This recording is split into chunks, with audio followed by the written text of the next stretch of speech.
Hello, আজকে আপনাদের সাথে উল্টাপাল্টা কেক ডেকোরেশন শেয়ার করব। আর মন ভালো না থাকলে কি বানাই উল্টাপাল্টা, চলেন আপনাদের সাথে শেয়ার করি। সো আজকে আমি বানাবো ব্ল্যাক ফরেস্ট কেক। তো প্রথমে কেক বোর্ডে একটু ক্রিম লাগিয়ে নিলাম, তারপর দিয়ে দিলাম কেকটা। দেখতে পাচ্ছেন কেকটা কত সফট হয়েছে, তো সুন্দর করে জাতা দিয়ে লাগিয়ে দিলাম। তারপর দিয়ে দিব সুগার সিরাপটা সুন্দর করে চারপাশে দিয়ে নিতে হবে ভালো মতো। দেখতে পাচ্ছেন আপনাদের সবাই কিন্তু এই ব্রাশটা ইউজ করতে হবে।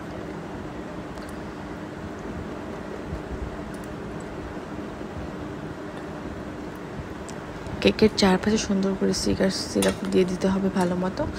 তারপর আমি একটা পাইপিং ব্যাগে ক্রিম নিয়ে নিয়েছি, আর হ্যাঁ, আমি একটু চকলেট অ্যাড করে দিয়েছিলাম, সেটা ক্লিপ আমি নিয়ে নিই।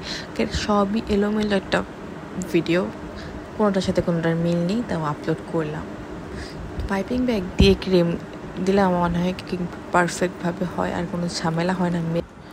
আমার মনে হয় পাইপিং ব্যাগ দিয়ে ক্রিম দিলে সুন্দরভাবে ইকুয়ালভাবে সব জায়গায় ক্রিম যায়, অ্যান্ড কোনো নষ্ট হয় না। তো সুন্দর করে একটা নাইফের সাহায্যে আমি ক্রিমগুলো সুন্দর করে স্প্রেড করে দেব। দেখতে পাচ্ছেন কি সুন্দর করে হয়ে যাচ্ছে।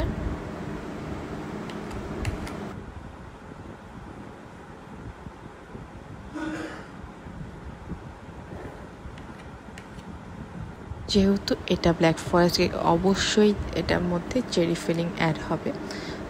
আপনারা কিন্তু চেরি ফিলিং ছাড়া ব্ল্যাক ফরেস্ট কেক বানাতে পারবেন না, এটা অবশ্যই আমাদের দরকার। তো সুন্দর করে আমি চেরি ফিলিংটা দিয়ে দিচ্ছি, আর বেশি পরিমাণে দিতে হবে, তাহলে অথেন্টিক ফ্লেভারটা আসবে। দেখতেই পাচ্ছেন আমি কিন্তু অনেক পরিমাণে নিয়েছি, আরও অনেক নিয়েছি, ভিডিওতে দেখলেই বুঝবেন।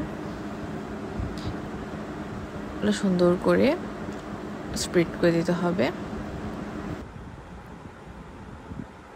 এই যে আমার কিন্তু ডান। সুন্দর করে আমি তারপর কেকের চারপাশে ক্রিম ছিল, এগুলো সুন্দর করে ঠিক করে নিচ্ছি।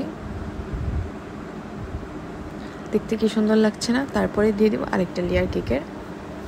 এটার মধ্যেও সেম কাজটাই করবো আমরা। এটার মধ্যেও আমরা সুগার সিরাপ অ্যাড করে দেবো সুন্দর করে।